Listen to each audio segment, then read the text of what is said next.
Oremos. Pai querido, nós te agradecemos por tudo que o Senhor tem feito, agradecemos pela certeza que o Teu Santo Espírito está aqui conosco, guiando o nosso louvor, a nossa adoração. Pedimos que, da mesma forma, Ele abra a nossa mente, o nosso entendimento, o nosso coração, para recebermos a Tua verdade por meio do estudo diligente da Tua Palavra. Clamamos que todos nós que estamos aqui tenhamos a proteção dos Teus poderosos anjos que acampam aqui ao nosso redor. E tudo que for feito, que seja feito para a honra e glória do Teu nome, é o que nós te clamamos em Cristo Jesus. Amém. Nós estamos aqui hoje com o nosso querido pastor Vinícius Mendes. Ele veio lá de Tatuí, a 150 quilômetros, pastor. Deu uma grande volta para estar aqui conosco. E o senhor atua como editor lá na CPB, na Casa Publicadora Brasileira. É um privilégio muito grande tê-lo aqui conosco, que o Santo Espírito guie e direcione o Senhor e que tudo que for falado seja para a glória de Deus. Eu que agradeço. Feliz sábado a todos e a todas. É uma alegria muito grande estar com vocês aqui, nesta igreja lindíssima, que eu tenho o privilégio de participar desse culto de adoração e compartilhar a palavra de Deus. Nós estamos num sábado especial aqui na região do Capão Redondo, na zona sul de São Paulo. Nós estamos tendo um programa chamado CPB na igreja. Estamos com um grupo grande de editores e demais servidores da Casa Publicadora espalhados por algumas igrejas. E a concentração à tarde será na igreja do Capão Redondo, a partir das 3 horas, onde teremos uma rodada de palestras especial e palestras imperdíveis. Eu convido vocês a estar lá. E nós teremos depois um momento de celebração, dedicação de livros da Casa Publicadora Brasileira e um recital do Quarteto Cânticos Vocal. Então, vocês são nossos convidados. Se vocês tiverem um espaço na agenda apertada de vocês, eu convido vocês a estar conosco a partir das 15 horas na igreja do Capão Redondo. Bom, eu estou acompanhado aqui da minha esposa, Ariane, da minha filha Ana Clara e do meu amigo Felipe, que está conosco aqui nesta manhã. Quero convidar vocês a abrir a palavra do Senhor no livro de Hebreus, capítulo 11, versículo 21. Quero agradecer a gentileza do pastor Alberto em me conceder a oportunidade de usar esse púlpito aqui. Ele nos convidou, sabendo que estaríamos aqui, e eu agradeço de coração ao convite dele. Hebreus capítulo 11, versículo 21.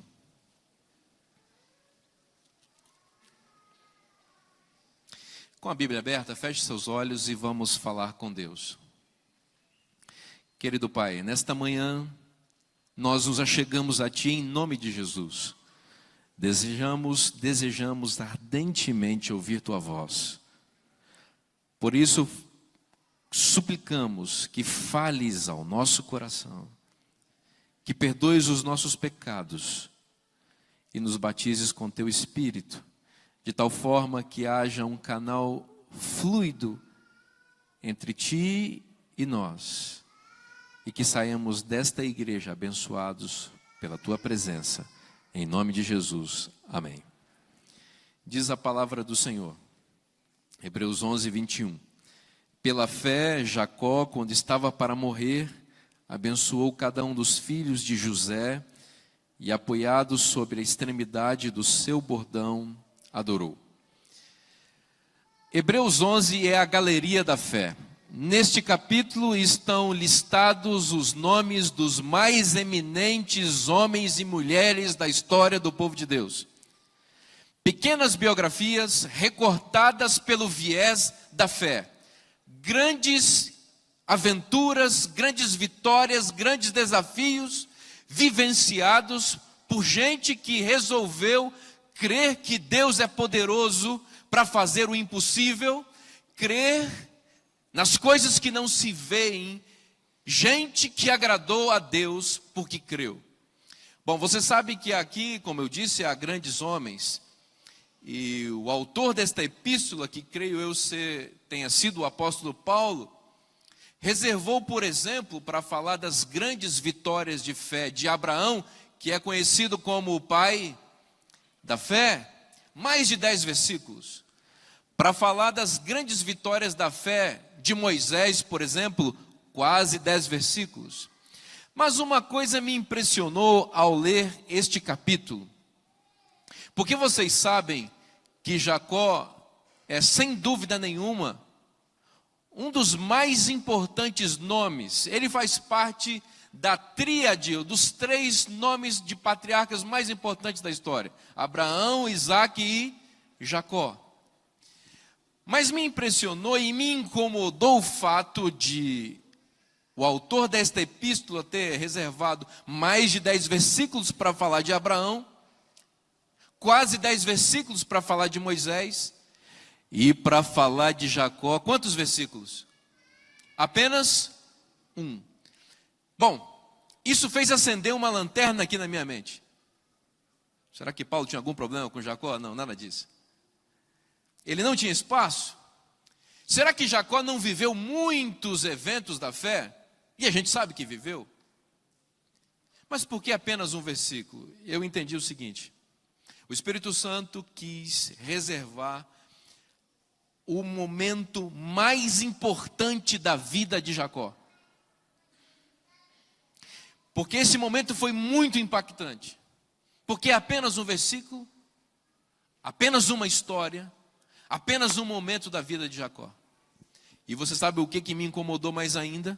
Quando eu cheguei a essa conclusão, que o fato retratado em 11:21, Hebreus 11:21, é o fato mais importante da vida de Jacó, eu me incomodei. Leia de novo esse versículo comigo para ver se você tem o mesmo incômodo. Pela fé, Jacó, quando estava para morrer, abençoou cada um dos filhos de José e, apoiado sob a extremidade do seu bordão, adorou. Onde está o drama da fé de um idoso apoiado num cajado abençoar seus dois netinhos? Se você fosse o autor dessa epístola, que momento da vida de Jacó você escolheria? Nós estamos falando do homem que lutou com Deus e venceu. Não seria esse o melhor momento?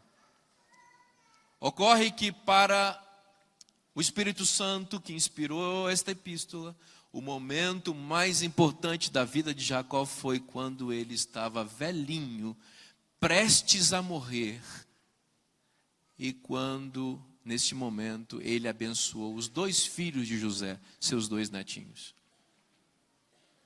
Por quê? Bom, eu vou dizer para vocês por quê.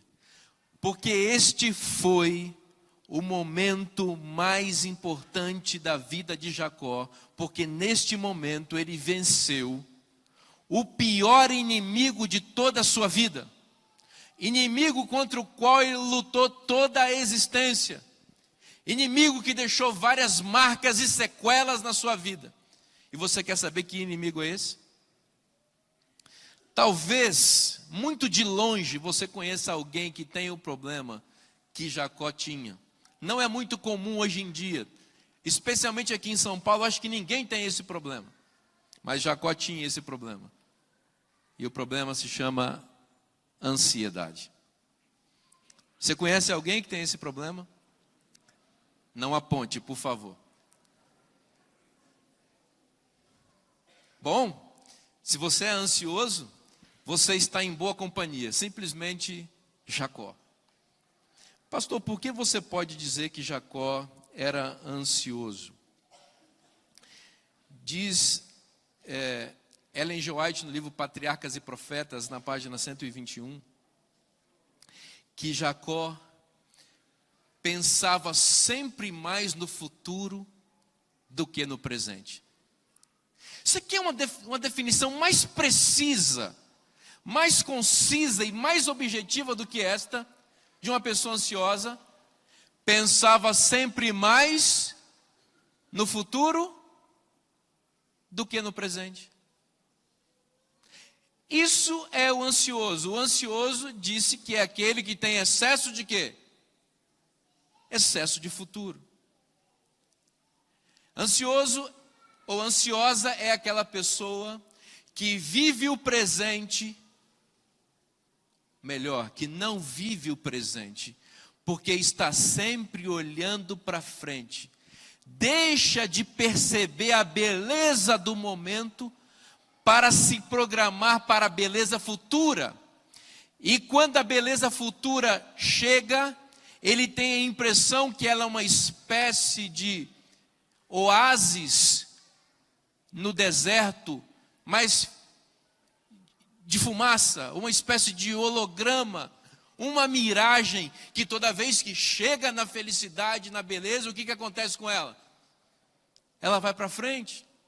E essa pessoa vai vivendo ou vai secando em busca de algo que nunca se realiza, que nunca se concretiza, porque não acredita que possa vivenciá-la no momento em que está vivendo. Bom, assim era Jacó. Pensava sempre mais no futuro do que no presente. Quero convidar vocês a dar uma passeada pela vida de Jacó, para nós tentarmos entender como que essas coisas começaram na vida dele. Gênesis capítulo 25 é o nosso ponto de partida aqui. Bom, em Gênesis 25 nós temos uma questão muito importante, porque a ansiedade de Jacó, ela é fruto, ou ela se concretiza, ou ela se inicia antes mesmo de ele nascer. E aqui eu quero fazer um parênteses com muito respeito à medicina, à psiquiatria, à psicologia. Eu não sou psiquiatra, não sou psicólogo, eu sou pastor. Portanto, eu estou falando da ansiedade aqui sob o ponto de vista da teologia. Não sob o ponto de vista da psiquiatria nem da psicologia, e eu acho que esses ramos de conhecimento são muito importantes e que nós não deveríamos abrir mão deles no tratamento de nossas doenças emocionais e mentais. Mas eu estou falando aqui da ansiedade como sinônimo da falta de fé de que Deus pode realizar em nossa vida aquilo que Ele prometeu. Então entenda a ansiedade como o sinônimo disso aqui. Tá bom? No contexto do nosso sermão. Bom, a primeira coisa que eu quero dizer para vocês, a partir do capítulo 25, é que a raiz da ansiedade é a incredulidade. Pense nisso. A raiz da ansiedade é a incredulidade. Por que você está dizendo isso, pastor? Em Gênesis 25 nós temos um fato. A esposa de Isaac, o nome dela era Rebeca, não podia ter filhos. E ela vivia angustiada com isso, e um dia o anjo do Senhor apareceu para ela e disse: você vai ser mãe. E existe no seu ventre 2 filhos, gêmeos. E eu vou te dar uma informação de primeira mão, o anjo disse para ela. Contrariando a lógica do tempo e da cultura em que você vive, o filho que nascer depois, portanto mais novo, será considerado mais importante que o que nascer primeiro. Então, o seu filho mais novo será o depositário das bênçãos patriarcais, aquelas que estão em gerações na sua família e que serão passadas para as demais gerações por meio dele. Essa era a informação que o anjo deu para ela. E aqui um outro parênteses importante, dentro da nossa teologia, da nossa compreensão a respeito de Deus. Isso aqui não é determinismo. Deus não estava mexendo nos pauzinhos da história, definindo como seria a biografia de cada uma das pessoas. Aqui estava Deus revelando o futuro, prevenientemente, profeticamente, porque às vezes Deus faz isso. Profecia é exatamente isso, quando Deus olha para o futuro, e conhecedor do futuro, diz: as coisas vão acontecer assim, não porque eu determinei, mas porque eu vejo que vão acontecer assim. Então aqui está Deus dando uma profecia para Rebeca. Seu filho mais novo vai ser o mais importante. Por que eu digo para vocês que a raiz da ansiedade é a incredulidade? Porque Deus, profeticamente, revela para nós coisas maravilhosas a respeito de nosso presente e a respeito do nosso futuro. E estamos ansiosos quando duvidamos de que Deus tenha competência, poder para realizar aquilo que Ele prometeu e aquilo que Ele disse que acontecerá em nossa vida.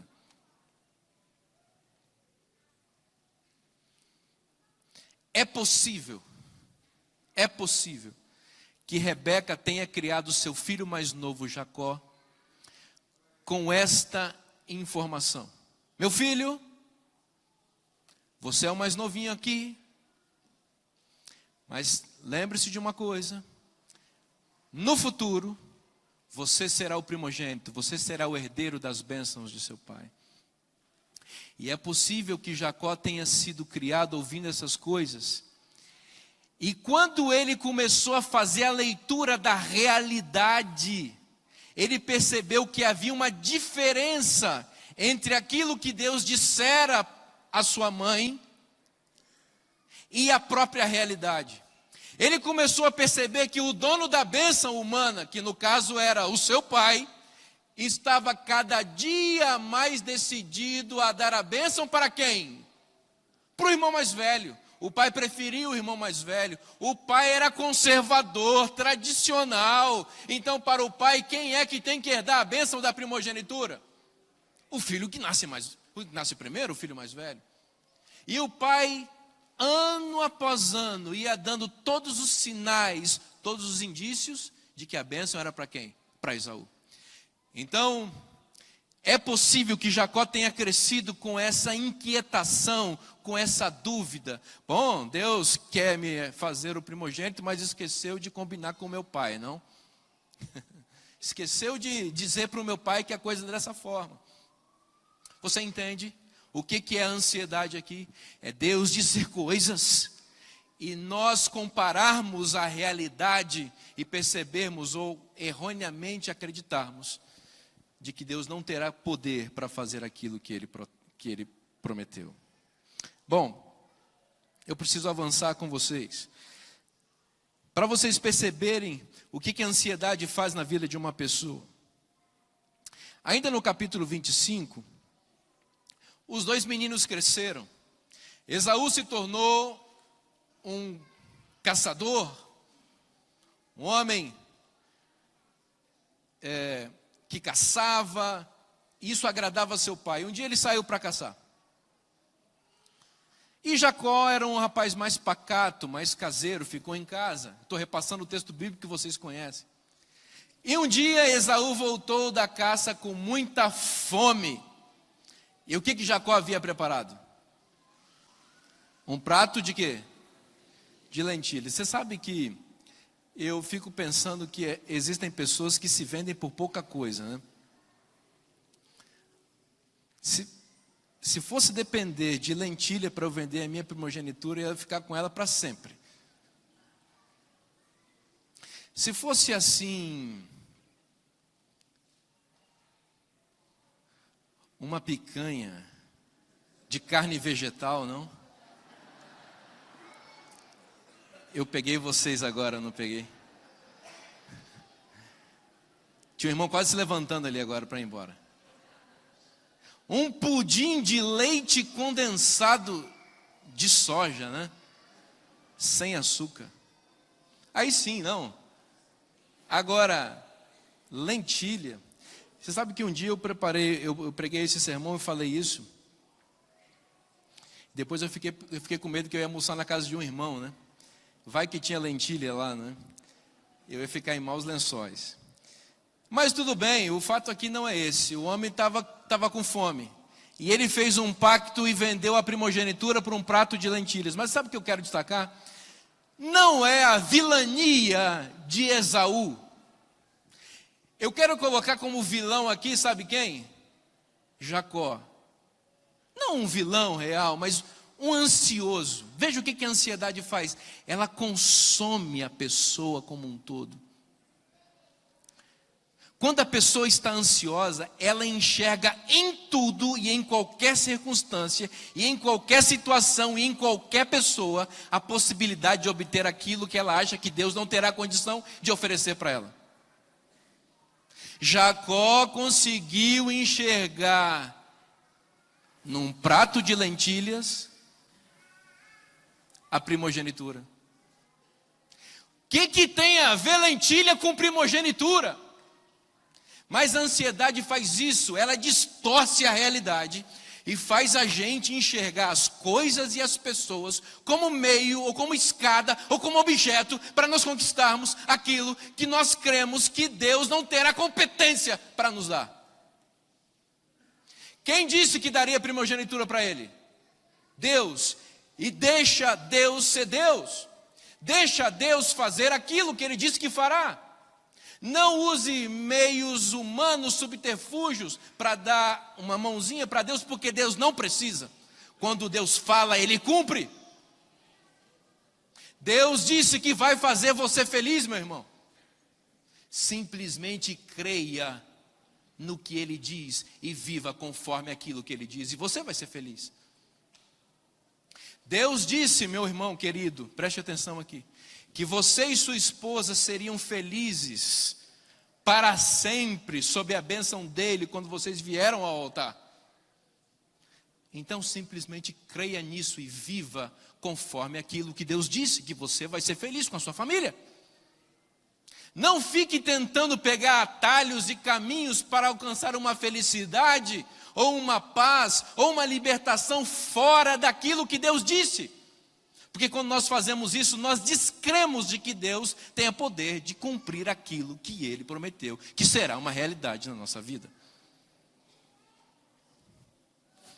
Bom, deixa eu avançar que tem uma coisa me deixando ansioso ali, um relógio.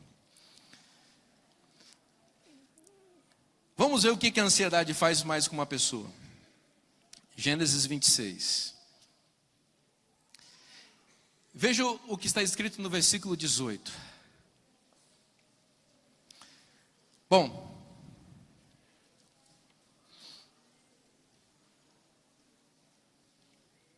antes de avançar, preciso dizer uma coisa para vocês ainda nesse tópico aqui.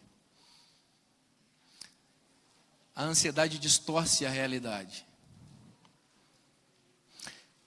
Tem muita gente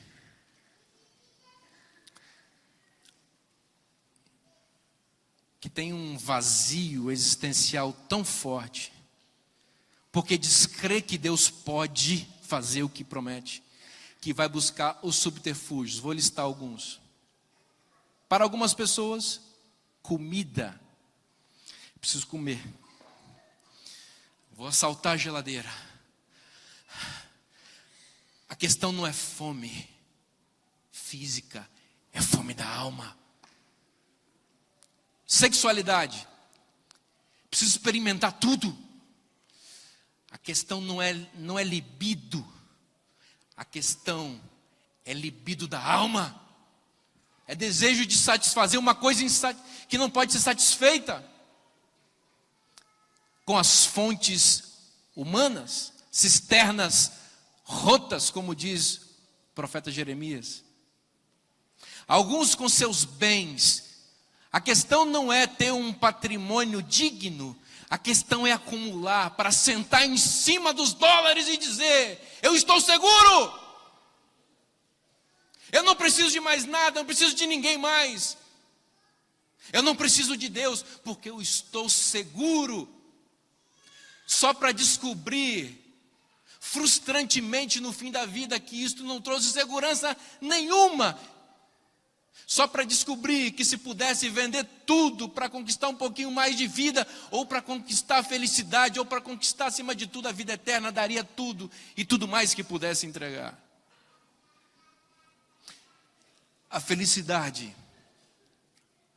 a plenitude da vida não está nessas cisternas rotas, nesses descaminhos humanos, desses desencontros falaciosos e sedutores do inimigo e da humanidade.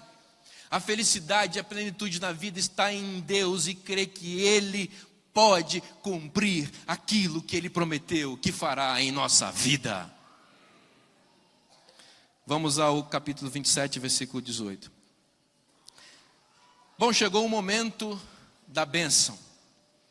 O momento em que a família de Isaac definiria quem será o herdeiro da primogenitura. Bom, quando chegou esse momento, quem vocês acham que Isaac escolheu? Quem foi o escolhido para receber a bênção da primogenitura? Esaú. Jacó deve ter batido na mesa e dito: eu não disse? Eu sabia. Mãe, eu sabia. Estava lógico. A senhora que estava viajando, será que Deus mesmo falou para a senhora? Ou se foi Deus que falou, será que esse Deus é poderoso mesmo? Porque está aí, olha aí. O meu pai escolheu Esaú. Era óbvio que isso ia acontecer. A mãe dele, talvez de quem tem herdado essa ansiedade, porque isso também vai passando de pai para filho, isso é transgeracional, tá? Tanto biologicamente como por comportamento, a gente vai multiplicando as nossas misérias para os nossos filhos, transmitindo as nossas dores. Por isso que tem que ter libertação, tem que ter uma quebra disso. Por isso a gente tem que assumir e ir a Cristo e dizer: Senhor, eu sou assim, me liberta e me transforma, e liberta a minha descendência desses males. Mas ela estava preocupada em resolver o problema do momento. Ela disse: vem cá, meu filho, seu pai está cego. Ele pediu para o seu irmão ir buscar uma caça lá longe, e seu irmão demora. Só que tem um animal aqui, vai ali e pega, que eu vou fazer o animal, a comida sacrificial do jeito que seu pai gosta. Mãe, onde você quer chegar com essa história? Não, é isso mesmo que você está pensando. Seu pai está cego,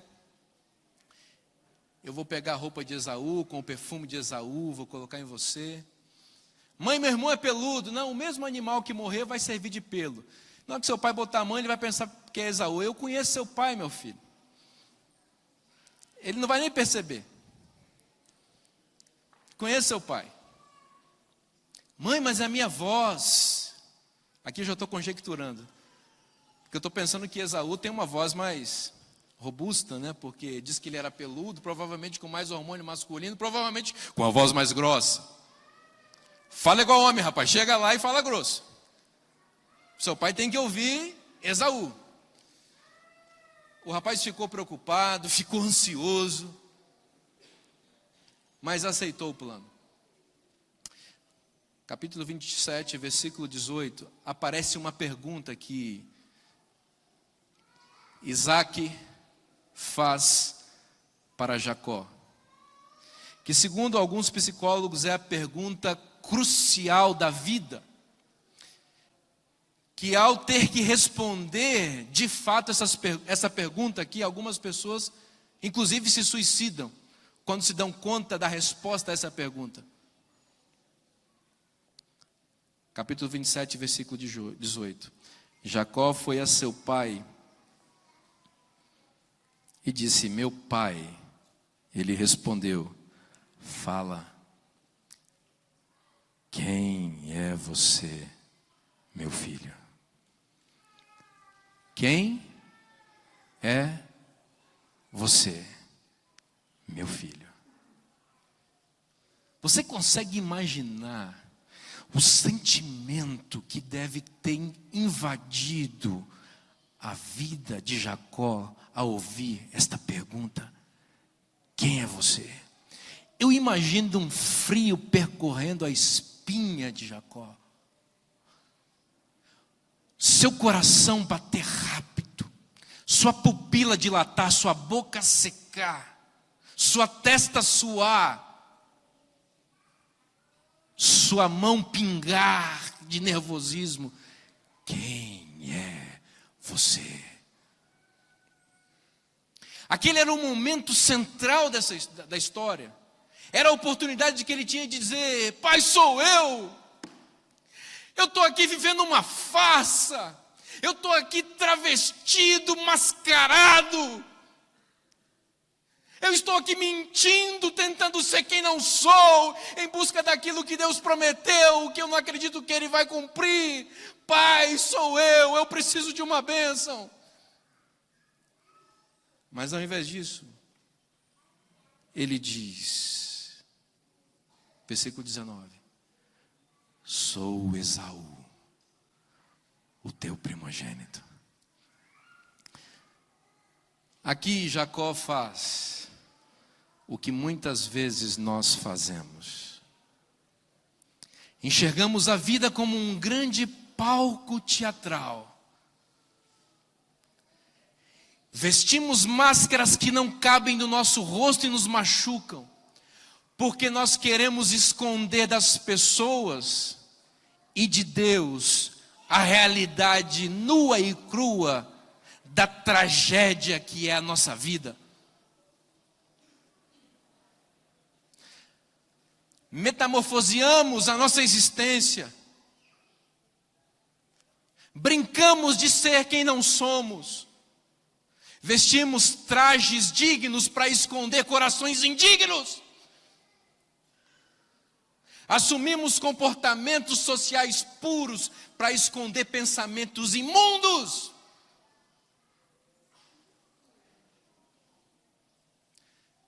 Estamos todos aqui na Assembleia dos Santos. É tudo santo, todos somos santos. Mas paradoxalmente, pecadores, farisaicamente pecadores, muitos de nós. Quem é você?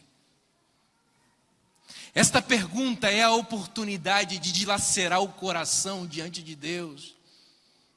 Esta é a pergunta que salva, porque é a oportunidade de dizer: sou mesmo, sou Jacó, mentiroso, orgulhoso, invejoso. Quero ter o que não tenho, vivo insatisfeito, infeliz, corroído por meus desejos e anelos, insatisfeito, impuro, ganancioso. Esse sou eu, Deus. Então deixa eu dizer uma coisa para você em nome de Jesus nessa manhã. Esta pergunta ecoa do céu à sua mente: quem é você? Por favor, desfaça-se das suas máscaras e vá a Deus tal como você é, tal como Ele enxerga você, e reconheça a sua condição, porque isto é a chave da mudança. Algumas pessoas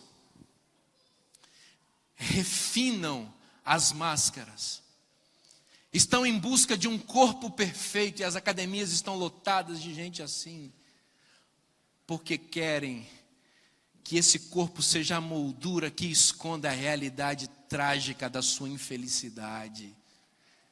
Querem o carro do ano, porque o carro do ano vai dar um pouquinho de felicidade para a sua infelicidade. Querem trocar de marido ou de esposa, porque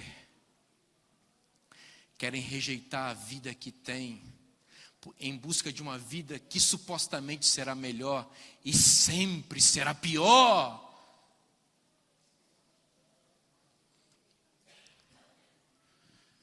Insatisfeitas com a cor da pele, com a textura do cabelo, com a história de vida, com a família que constituíram, com a profissão que têm, com os bens, com os filhos, vivem tentando metamorfosear-se, transmutar-se. Deixa eu dizer uma coisa para você: Deus não precisa de nada para fazer você feliz. Ele só precisa dizer, e você só precisa crer. Deus não precisa te dar uma esposa diferente, meu irmão. É com essa mulher mesmo que você vai ser feliz, e é com ela que você vai. Deus não precisa de te dar uma profissão melhor sob os critérios humanos para fazer você uma pessoa realizada. É com essa profissão que você pode ser o homem mais feliz do mundo e a mulher mais feliz do mundo. Deus não precisa te dar um corpo mais magro. Às vezes até é bom, estou até precisando, mas não. Deus não precisa disso para fazer você ser feliz.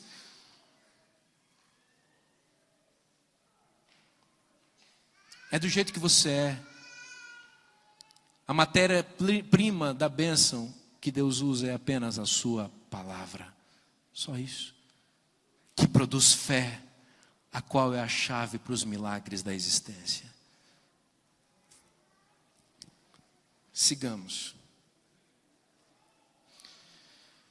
Veja o que a ansiedade faz. E aqui eu quero me deter um pouco, já que hoje é o dia do jovem adventista. Eu quero falar aos jovens, mas não só aos jovens, a todos. Mas jovens, especialmente que não se casaram, preste atenção. A ansiedade, ela sempre faz a escolha errada. Então vou dizer uma coisa para você, preste bastante atenção. Quando você for tomar uma decisão na sua vida, nunca tome quando você estiver ansioso. Porque você vai errar. Sabe por quê? Porque a ansiedade impede você de ler as letras miúdas do contrato. A ansiedade faz você enxergar apenas o lado positivo das coisas e fecha seus olhos para as implicações negativas daquela decisão. Bom, você sabe o que aconteceu. Jacó enganou seu pai, seu irmão, e teve que fugir para a terra dos seus tios. Naquela viagem, ele teve aquele encontro teofânico, uma teofania, uma aparição do divino, uma escada que unia a terra ao céu, anjos desciam e subiam sobre ela. Ali ele fez um pacto com Deus. Pessoas ansiosas também fazem pacto com Deus. E ele seguiu a viagem. E ele estava cansado. E ao longe ele enxergou um poço. E ao se aproximar, ele teve a sensação que estava tendo uma miragem. Porque do lado daquele poço ele viu algo. Irmãos, ele viu algo que mexeu com ele.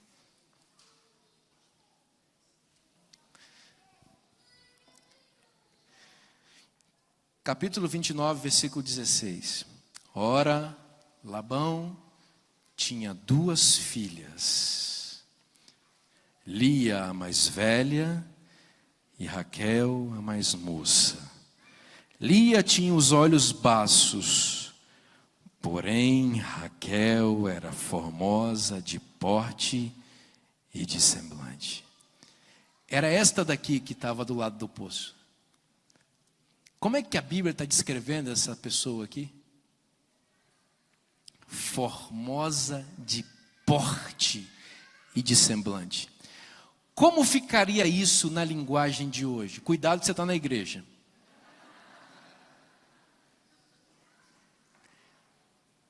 Ele não teve nenhuma dúvida. Deixa eu dizer uma coisa para você. A ansiedade aciona critérios carnais na hora da escolha. Você entendeu o que eu falei? A ansiedade aciona critérios carnais na hora da escolha. É por isso que você não pode tomar uma decisão quando está ansioso. Vou comprar um carro novo, está ansioso? Qual o critério carnal? Você vai se imaginar dentro de um carro opulentamente confortável, lindamente ornamentado por fora, altamente tecnológico. Qual o problema disso? Nenhum até aí. Mas o problema é quando você está pensando assim, na hora que eu estiver dirigindo aquele carro, as pessoas vão olhar para mim e vão dizer, esse é o cara. Se você comprou seu carro por causa disso, você comprou ansioso. Porque você foi em busca de realização onde não há. Eu podia dar vários exemplos aqui, você faça para a sua própria realidade. Agora eu fiquei pensando numa coisa, como a vida é cruel às vezes, né? O rapaz foi em busca de um casamento, na casa do tio. O tio não podia ter uma filha só? Mas o homem tinha quantas filhas? 2 filhas. Se tivesse uma, estava resolvido. Era com ela. Mas tem uma coisa que facilita a história aqui. O que facilita? A descrição das 2. A descrição, vamos ler de novo? Versículo 17. Lia tinha olhos baços, porém Raquel era formosa de porte e semblante. Pastor, está resolvido. Com quem que ele tem que casar? Com a formosa, meu irmão. Com a formosa. Porque a outra aqui está dizendo que tinha olhos baços. Eu nem sei o que é baço, mas deve ser coisa ruim. Deve ser coisa ruim isso daí. Será? Você sabe que o termo hebraico aqui é haki. E há alguma disputa entre os hebraístas sobre o significado real da palavra baço, ou da palavra haki em hebraico. Alguns traduzem como olhos fracos. Nós não sabemos definir exatamente o que seria olhos fracos. Talvez alguma deficiência. Ou olhos pequenos. Mas há alguns linguistas que traduzem haki como olhos meigos. Sabe que eu gosto dessa tradução? Olhos meigos. Pensa naquela menininha da igreja que olha com aquele olhinho meigo. Se essa for a tradução, eu imagino que por silêncio, os olhos da outra formosa eram aqueles olhos assim, ó. Olhar atravessado. Meu irmão, foge dessas, vai atravessar seu coração. A outra tinha os olhinhos meigos. Sabe aquela menininha na igreja que todo mundo diz assim, essa aí nasceu para casar com o pastor. Está no louvor da igreja. Quarta-feira, tem uns gatos pingados na igreja. Onde é que está a menininha? Está ali com seus olhos meigos. Participa de tudo. É essa.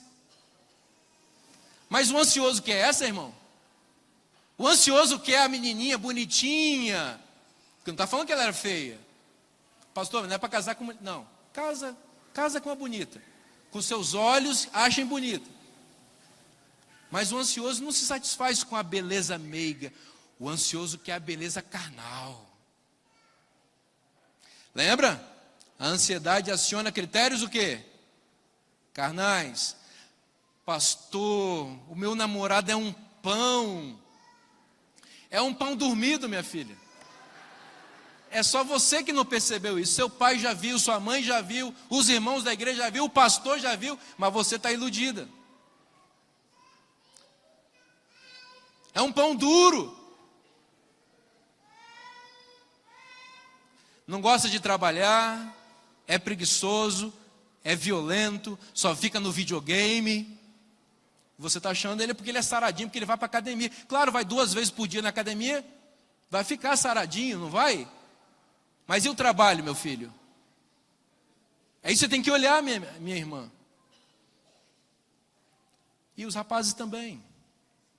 Tem que olhar essas coisas. Mas o ansioso não olha para nada disso.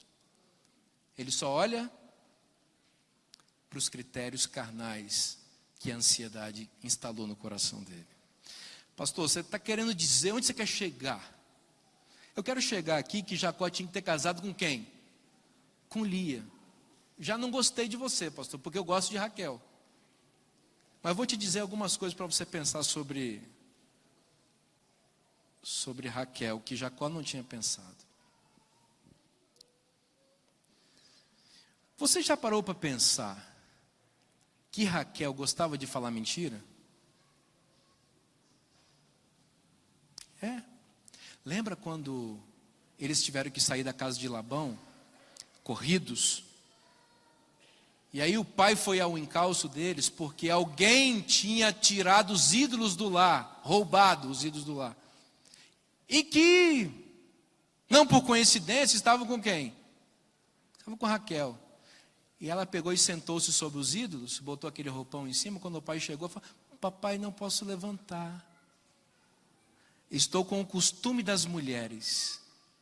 As mulheres tinham um costume que tem hoje ainda, mas ela falou: estou com o costume das mulheres, não posso levantar. Mentiu para o pai. Vai mentir para você. Você não percebeu que Raquel também tem um costume de pegar aquilo que não era dela? Porque os ídolos do lar eram de quem? Eram de Labão. Eles foram roubados, e a Bíblia não economiza, eles foram roubados. E quem que roubou? Em são juízo, você casaria com a mulher ladra? Ela roubou.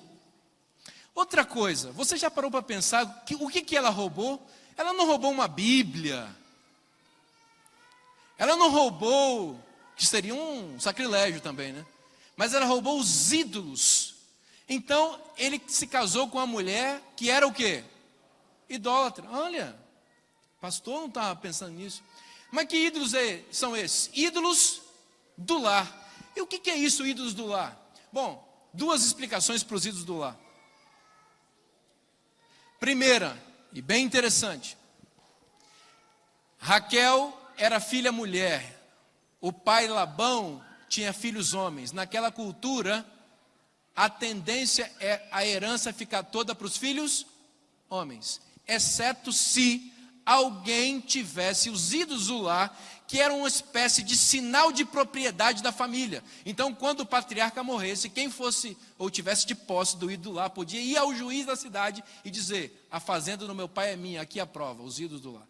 Então ela pensou: eu casei com um que já não tem nada da parte de lá. E eu vou sair com a mão na frente e outra atrás, eu vou levar o quê? Os ídolos. Ele casou com uma ansiosa também, tal como ele era. Segunda coisa, em relação aos ídolos do lar. A Bíblia diz que Raquel era estéril. E é possível que ela tenha roubado os ídolos do lar, ídolos da família, acreditando que aqueles ídolos poderiam dar a ela o quê? Fertilidade. Você está entendendo o problema que Jacó arrumou? Tudo isso está no pacote de Raquel. Ele não pensou em nada disso, porque isso estava nas letras o quê? Miúdas do contrato, escondidos atrás da formosa de porte e de semblante, bonita de rosto e de corpo. Mas Elia, pastor, olhos meigos, tinha que ser ela mesmo? Eu creio que tinha que ser ela. Sabe por quê? Porque a bênção patriarcal dizia o seguinte: em ti e em tua família serão benditos todas as famílias da terra. Essa era a bênção. Essa bênção significava o quê? Que Jacó seria pai da ascendência de quem? De Jesus, aquele que abençoaria todas as famílias da terra. Jacó teve 12 filhos com as suas 2 esposas e 2 concubinas. Eu vou fazer uma pergunta para vocês.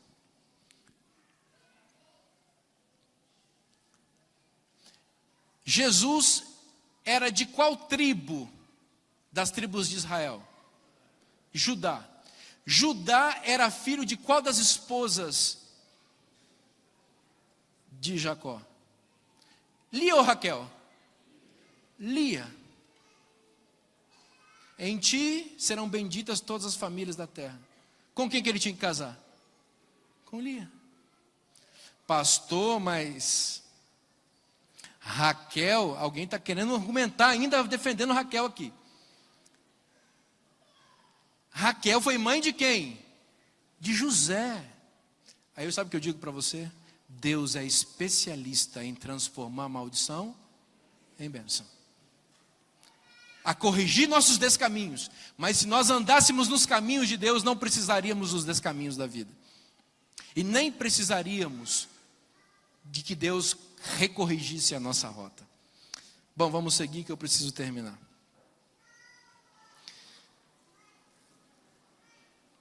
Jacó foi para o vale do Jaboque. E ali ele ficou sabendo que seu irmão Esaú via de encontro a ele com 400 homens. Esaú, lembra do Esaú? Aquele traído? 400 homens. 400 jihadistas do Estado Islâmico. É da mesma família. Cortam cabeça hoje, naquele tempo era pior. E era 400. O homem ficou com medo, foi para o Jaboque. Como que você acha que ficou a ansiedade dele? lá nas alturas. E o que ele fez? Dividiu o grupo em 2 bandos, botou o grupo de Lia na frente. Olha só, a ansiedade é maldosa ainda. E foi para o Vale do Jaboque, a Bíblia diz que ele foi para lá sozinho, porque é isso que a ansiedade faz. Ela coloca a gente para lutar sozinho. A gente abre mão de quem pode nos ajudar e vai para a luta da alma, da angústia sem ninguém. Você quer ver o que a ansiedade faz mais? Jesus Cristo veio pré-encarnado e colocou a mão no ombro dele. Na hora que aquela mão pesada de Deus foi posta no ombro dele, ele achou que aquela mão era de um bandido, que era a mão de um salteador. Veja o que a ansiedade faz. Quando Deus se apresenta em pessoa ou usando os seus servos para nos abençoar, nós interpretamos as atuações de Deus como contra nós. Nós nos rebelamos contra Deus e lutamos contra Deus. É isso que a ansiedade faz, distorcendo a realidade e fazendo a gente se rebelar contra quem vem nos ajudar. É assim que muitos fazem quando o pastor vai aconselhar, quando o pai vai aconselhar. Você não sabe de nada, eu que sei o que é melhor para a minha vida. E se rebela contra o assim diz o Senhor e vai colher as consequências trágicas disso. Mas ali ele lutou com Deus e venceu. O anjo do Senhor tocou a coxa dele, ele foi abençoado, seu nome foi modificado. Não foi isso que aconteceu? E na manhã seguinte ele foi se encontrar com Esaú, e diz que o toque do anjo foi tão forte que ele manquejava, mas ele havia tido um encontro com Deus. E observe aqui, na noite anterior Esaú era um monstro terrível, de quem Jacó tinha que correr. Com toda a sua saúde e virilidade, ele queria se proteger e se defender. Na noite anterior, na manhã seguinte, Esaú é reportado por Jacó com a seguinte frase. Ele disse assim: meu irmão Esaú, eu estou vendo a sua face como se eu visse a própria face de Deus. Na noite anterior, Esaú era um demônio. Depois do encontro com Deus, Esaú espelhava a face de Deus. Sabe o que isso me diz? Que a ansiedade faz a gente enxergar monstros maiores do que são. Faz com que a realidade pareça monstruosa, mas quando nós encontramos com Deus, percebemos que ela é só um monstro de fumaça, não pode nos atingir, não pode nos danificar. Por quê? Porque a ansiedade aumentou a realidade, ou melhor, diminuiu o Deus poderoso que nós cremos e que temos, e que luta as nossas lutas e vence em nome de Jesus em nossa vida. A vida seguiu, e eu vou terminar como eu comecei. Você lembra como nós começamos esse sermão? Ansiedade, né? Mas qual foi a história, o ponto de partida, lembram? Estava Jacó velhinho, apoiado num cajado, abençoando seus 2 netinhos. E eu disse para vocês que aquele foi o momento mais importante da vida de Jacó, lembram? Por que foi?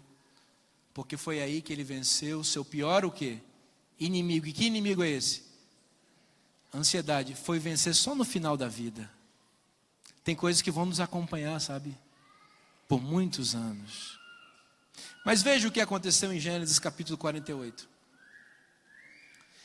Em Gênesis 48, nós temos Jacó perto de morrer. Ele já havia reencontrado seu filho José, que se tornara governador do Egito. E ele entendeu que chegou o momento de ele repartir a bênção para os seus filhos. Todo patriarca, na hora de morrer, precisa abençoar os filhos. Foi assim que Isaac fez com ele e com seu irmão Esaú. Então ele reuniu os meninos, os homens, para compartilhar a bênção. Bom, e para a bênção veio José. Como eu disse, José era governador do Egito. Ele havia se casado com uma sacerdotisa egípcia. E entre parênteses vou dizer uma coisa para vocês. Os faraós egípcios, eles vinham da linhagem sacerdotal. E é possível que os filhos de José, filhos de uma sacerdotisa egípcia, pudessem postular um dia o cargo de faraó do Egito. Mas José veio para a fila da bênção, e ele trouxe os 2 filhos, o mais velho Manassés e o mais novo Efraim, e disse: pai, aqui estão os meus filhos, eles são herdeiros do sacerdócio egípcio, mas eu não quero isso para eles. Pai, eu quero que os meus filhos sejam acrescentados ao teu testamento.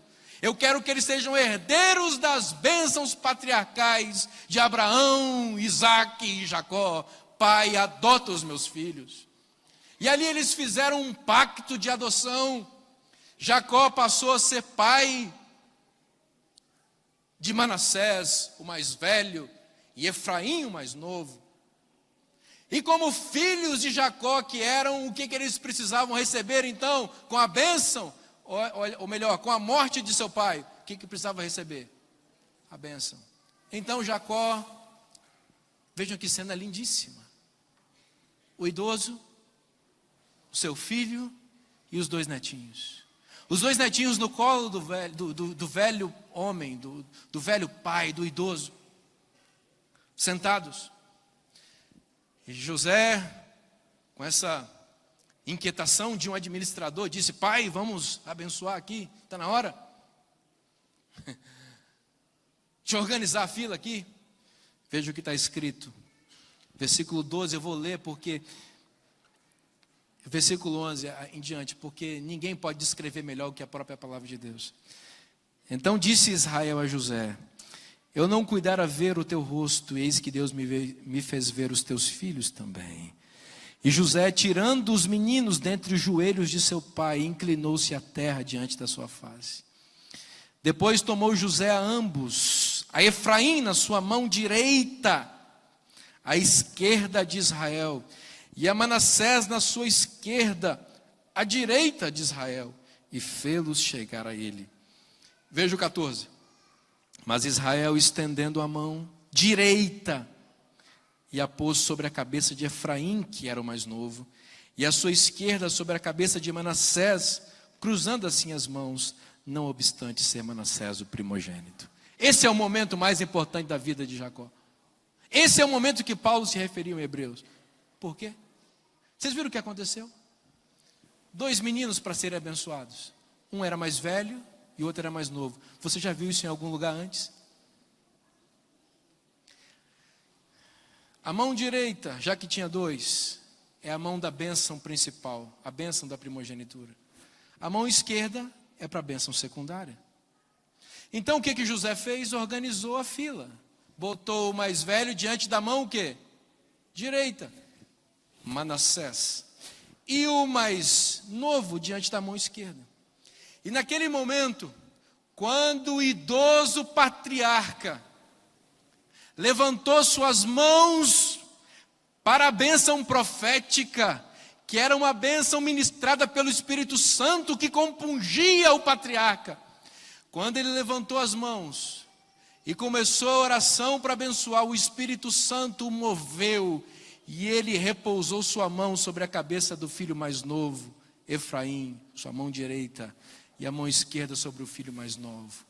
E a bênção da primogenitura foi conferida ao filho mais novo. Porque esse é o momento mais importante da vida de Jacó. Porque foi quando a ficha caiu. Foi quando ele entendeu toda a sua vida. Quando ele percebeu que ele não precisava ter enganado seu pai, ter mentido para o seu irmão. Quando ele entendeu o seguinte: era isso que ia acontecer comigo naquele dia. Era isso. Na hora que meu pai fosse abençoar Esaú, o Espírito Santo ia compeli-lo para me abençoar. Por que eu tive que fugir de lá? Nunca mais vi a face da minha mãe. Constituí uma família altamente disfuncional. Tive filhos rebeldes, uma tragédia, um rastro de sangue me seguiu. E eu vivia atropelando a vida, me desencontrando com Deus e com meu semelhante, simplesmente porque eu não criei naquilo que Deus disse que faria. Deixa eu dizer uma coisa para vocês em nome de Jesus. E eu vim aqui para dizer isso para vocês. Quando Deus promete, Ele cumpre. Por isso, creiam em Deus. E Jesus Cristo disse isso em João 14: creiam também em mim, creiam em Deus. E aí Jesus disse: aquele que crê em mim, ainda que morra, viverá. Jesus disse também por meio do Espírito Santo que sem crer é impossível agradar a Deus. Por isso, nessa manhã, o que Deus tem dito para você? O que Deus tem falado para você? Por mais que o que Deus tenha dito para você seja contrário à realidade da vida, fique com Deus e esqueça a realidade da vida, porque a realidade é falsa, a realidade é mentira, a única realidade que existe é Deus e sua palavra.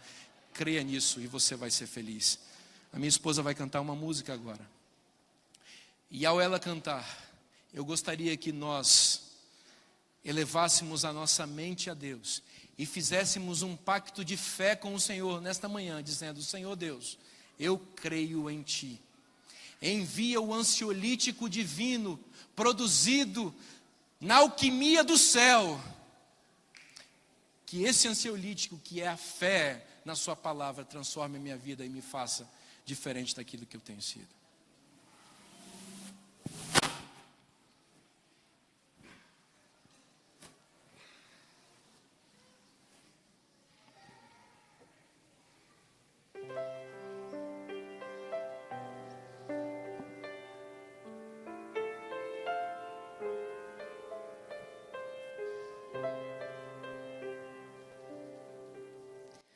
Quando só em pensamento eu contemplo Teu poder, vejo as Tuas maravilhas, vejo lindo entardecer. Me pergunto assim, calado, o que eu fiz pra merecer esse amor tão declarado, esse dom que vem de Deus. Meu desejo é ser leal, meu desejo é ser fiel, é viver o dia a dia, já sonhando com o céu. Mas se amigos meus me deixarem e do Teu nome até zombarem, ainda assim eu não Te deixarei.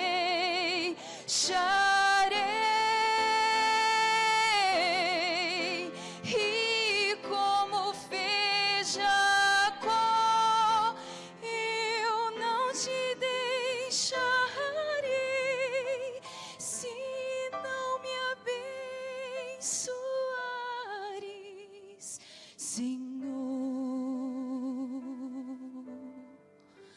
Eu só vou poder dormir em paz e só vou descansar se comigo Tu ficares, meu Deus. Só o brilho dos Teus olhos é capaz de devolver a esperança já perdida, a vontade de viver. Só Teu braço tão amigo é capaz de me envolver no calor do Teu abrigo, onde posso me esconder. Meu desejo é ser leal, meu desejo é ser fiel, é viver o dia a dia, já sonhando com o céu. Se amigos meus me deixarem e do Teu nome até zombarem, ainda assim eu não te deixarei.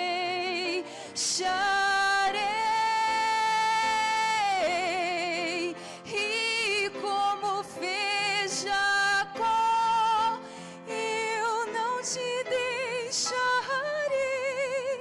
se não me abençoares, Senhor. Eu só vou poder dormir em paz e só vou descansar se comigo tu ficares, meu Deus.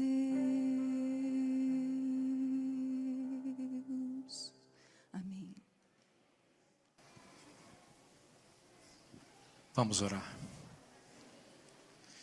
Nosso Deus e Pai, nós te louvamos nessa manhã pela tua palavra, e como Jacó nos agarramos a ti e entendemos a nossa condição e permitimos que tua palavra module e regule toda a nossa existência. Perdoe toda a nossa falta de fé até aqui, a nossa incredulidade, a nossa ansiedade, e nos ajude, Senhor, a crer que quando tu prometes, tu cumpres. Quando tu falas, o impossível acontece. Nós nos depositamos nas tuas mãos nessa manhã, em nome de Jesus. Amém.